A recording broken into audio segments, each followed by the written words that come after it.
Team Rivalry Reaction. How's it going, Big Ten football fans? This is Mackenzie with Team Rivalry, and I've got the next edition of the East Division 2023 season preview. So let's hop into it. This week we're going to be looking at the Indiana Hoosiers, and boy, oh boy. Just like last week we were looking at Rutgers, this week we're looking at another team that was just devastatingly bad on offense and defense this time around, whereas Rutgers was actually a little bit competent on defense. Indiana, unfortunately, struggled on both sides of the ball, and this season could prove to actually be worse for them. But will it really? So let's dive in here and look at some statistics before we jump into reasons to be optimistic about Indiana and maybe some thoughts on them moving forward. So first off, passing yards, they averaged 217 yards per game. That made them 87th in the country.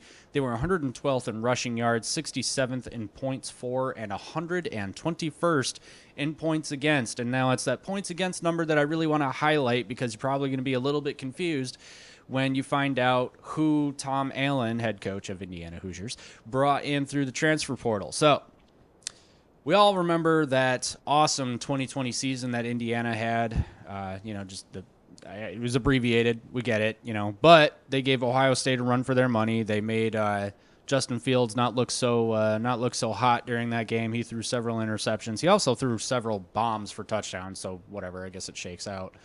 But in any case, since that season, Indiana's kind of not done so hot. So I think the mark is, I had the mark up here. Yeah, Tom Allen's team, Hoosiers are 6-18 overall and 2-16 in Big Ten play since 2020. So not very good. Will the Hoosiers take a step forward this season? Well, Tom Allen really wanted them to, obviously, otherwise his job is on the line, which it may very well be after this season. So he hopped into the transfer portal and brought in a couple of big names, some names that maybe our SEC and ACC friends will recognize. He brought in Tennessee transfer Tavon Jackson at quarterback. That's a big get at quarterback. Now, Tavon Jackson, I don't believe, saw many snaps as a volunteer. Because I think he still has Joe Milton ahead of him, and Joe Milton was the second string under Hendon Hooker. And I can't remember if Hendon Hooker is off to the NFL or not. I'm not an SEC fan, so I don't pay attention to that. Sorry if I got that wrong. In any case, Tavon Jackson coming in at quarterback, that's going to be a good get, mostly just because I'm assuming Tavon Jackson probably was a highly rated recruit. I could probably look that up real quick. But in any case, they needed some help under center. So let's. Yep. Okay. So 4-star quarterback Tavon Jackson transferring to Indiana. Highly rated recruit. So that's a good get for Indiana. Along with running back Christian Turner from Wake Forest. Wake Forest has a habit of putting out good running back transfers. Although my only evidence for that is Kenneth Walker at Michigan State. So maybe this guy won't be as good, but I imagine he probably will be. And then wide receiver E.J. Williams from Clemson. Now, what I want to point out here is that Indiana, I get it. They were 68th in the country for points scored. So they weren't great. But if I were Tom Allen, I'd be looking at that 121st in points against and think maybe I should have brought someone in on defense, especially because you have Cam Jones and Tywan Mullen headed off to the NFL, both of them being standout defensive players for the Hoosiers. So I'm not entirely sure what the strategy was behind bringing in a couple of good offensive players through the portal when really some defensive help was necessary, but maybe that's going to be answered in some of their recruiting class. I know we talked about that at one point. I can just look real quick and see what we've got here. They do have a defensive end coming in and a cornerback on defense coming in. So maybe they'll get some help from those guys, and that'll be enough for them. Maybe they just didn't feel the need to bring anybody in through the portal. I don't know.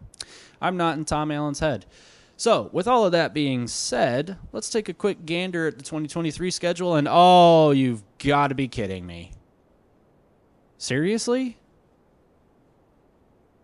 Is that right? Let me double check this. Did I just find a thing here nope, that's right. That is correct. Wow. Sorry Cliff, Dad, for doubting your ability to read a schedule. Okay, so Indiana opens the season at home against Ohio State. That's a thing. All right, so anyway, and then they've got Indiana State, so I'm going to call this probably an L, and then Indiana State's going to be a dub. And then Louisville. I'm not really sure what to feel about Louisville because they did just bring in Jeff Brom, their I don't know, former player. I was going to come up with some funny name for it. It's like their golden boy or something like that is coming home. So, whatever. Louisville might be interesting, but it's his first year, Jeff Brom, so maybe they won't be as good. So I'll call that a dub for Indiana right now. Then they've got Akron. Akron should be a dub. And then Maryland and Michigan. Rutgers should be a dub. So what are we looking at here? What was the rest of this? Oh, Purdue. Ooh. Hey, now.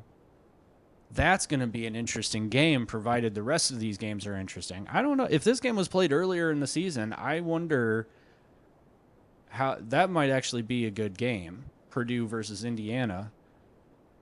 Now, it might not answer a lot of questions as far as the Big Ten is concerned, but in terms of like the two teams' outlook on the season, that's like a launching off point if that game were played earlier in the season. Really, they should be playing Ohio State towards the end of the season and Purdue towards the beginning of the season. The schedule is very not helpful for the Hoosiers. But in any case, I'm thinking that Indiana here is probably going to go 4-8, maybe 5-7 with a win against Purdue, who also has a first-year coach. So I'll say at best 5-7, at worst 3-9. I'm looking at 1, 2, 3 here. I do think I gave this win to when we talked about Rutgers. I said that Rutgers was probably going to lose to Indiana, and I'm going to stand by that for right now. So I'm going to say that at best 5-7. At worst, 3-9 for Indiana in 2023. And I think that's going to do it for this particular, for this look at Indiana. So if you like this video, go ahead and actually like the video. If you think my takes are complete trash, let me know in the comment section. If you thought that they weren't complete trash, feel free to also let me know because I appreciate the encouragement. Feel free to give us a sub so you can catch the next video. And that's right where we will see you next time, is in the next video. So, thanks for watching. Hey!